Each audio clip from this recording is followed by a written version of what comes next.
उत्तर प्रदेश के बहराइच जिले में हिंसा हुई। एक उग्र भीड़ नारे लगाते हुए जा रही थी। जब मुस्लिम बहुल इलाके में पहुंची तो कुछ नौजवान नारे लगाते हुए छत पर गए।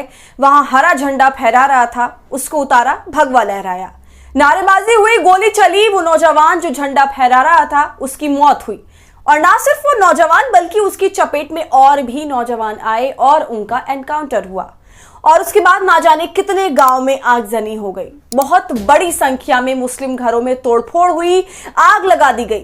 तो आप ये देखिए कि इन सब तरह की हरकतों से किसी का कोई भला नहीं होता है। वो लोग जो आपको धर्म के नाम पर भड़काते हैं, असामाजिक काम करने के लिए उकसाते हैं, दोस्तों वो तो दूर कहीं अलग अपने आलिशान घरों में बैठे होते हैं, मगर आग, गोली और मौत की चपेट में आ पाते हैं। और जब अब इतने दंगों से मन नहीं भरा तो अब एक और फरमान जारी किया यूपी सरकार ने, वही बुलडोजर बाबा का एक्शन। उत्तर प्रदेश में अब हर चीज के लिए दो तरह से ही न्याय होता नजर आ रहा है, बुलडोजर और गोली। और ये न्याय किस हद तक वाजिब है और कितनी ईमानदारी से किया जाता है, ये भी किसी से छुपा नहीं है।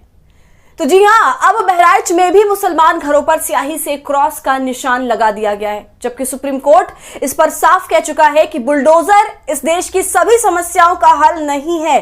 आप ऐसे ही किसी के भी घर पर बुलडोजर नहीं चला सकते।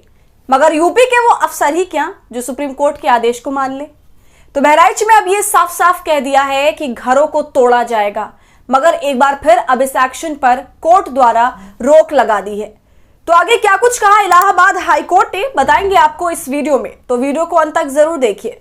नमस्कार, आदाब, आप देख रहे खबर अड्डा और मैं हूं आपके साथ सुम्बुलीरम। इलाहाबाद हाई कोर्ट ने एक बड़ा फैसला सुना दिया है। योगी आदित्यनाथ के बुलडोजर न्याय पर रोक लगा दी है और कहा है कि बहराइच में मुसलमानों के घरों पर बुलडोजर नहीं चलेगा।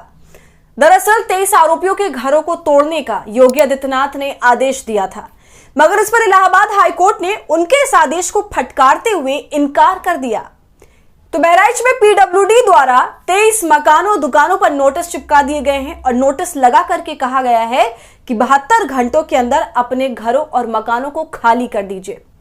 मगर इस पर association for protection of civil rights संस्था की तरफ से एक जनहित याचिका डाली गई और उस जनहित याचिका के माध्यम से कोर्ट को यह कहना पड़ा कि आप ये बुलडोजर नहीं चलाएंगे।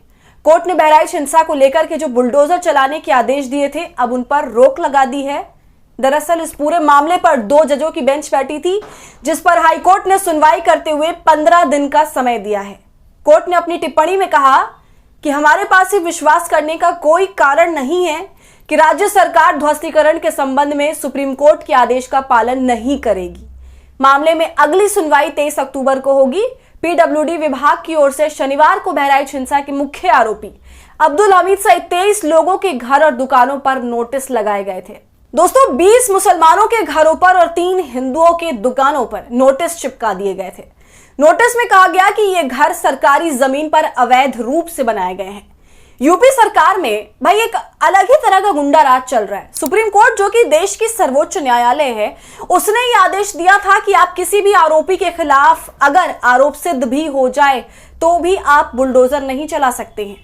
सुप्रीम कोर्ट के आदेश को तो हवा में उड़ाया ही जा रहा है। उसके साथ सवाल ये उठता है कि जब जब जिस क्षेत्र में इस तरह से माहौल बिगड़ता है, हिंदू मुस्लिम की लड़ाई की नौबत आती है, तब तब एकदम से सरकार उस जगह पर एक्टिव कैसे हो जाती है और उसे फौरन ये कैसे याद आ जाता है कि इस जगह पर अवैध रूप से मकान बने हुए हैं।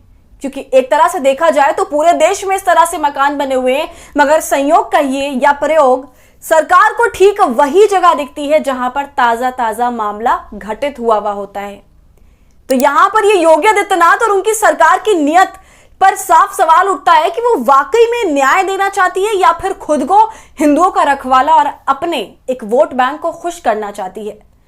ये बात तो साफ है कि बुलडोजर एक्शन सिवाय राजनीति के और कुछ भी नहीं है, मगर इसके असर को लोग दिल पर लिए बैठे होते हैं। मासूम जनता के साथ कैसे खेलना है पॉलिटिशियंस ये भली भांति जानते हैं।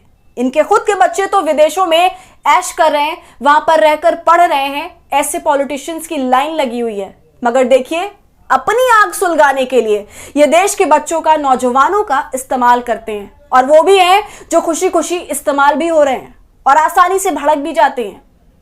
तो 23 अक्टूबर को इस मामले पर दूसरी सुनवाई होगी, मगर तब तक कोई भी किसी के भी घर को तोड़ नहीं सकता। कोर्ट के आदेश की यही ताकत है। तो इस पूरे मामले पर आपका क्या कहना है, हमें कमेंट कर जरूर बताएं। वीडियो पसंद आई हो तो इसे लाइक और शेयर करें और खबर अड्डा को यूट्यूब पर सब्सक्राइब कर लें।